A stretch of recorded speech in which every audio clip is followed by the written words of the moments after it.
संतानहन्तारो यत्पादामुचरेणव श्रियानन्त त्रिजाचार्य परमामि मुहुर्मुहुर्यदनुग्रहतो जन्तु सर्वदुःखातिगो भवेत्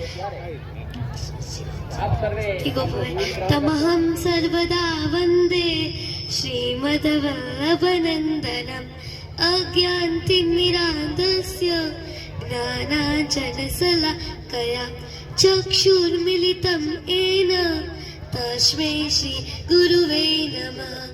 नमामि हृदये शेषे लीलाक्षराब्धिसाय नमः।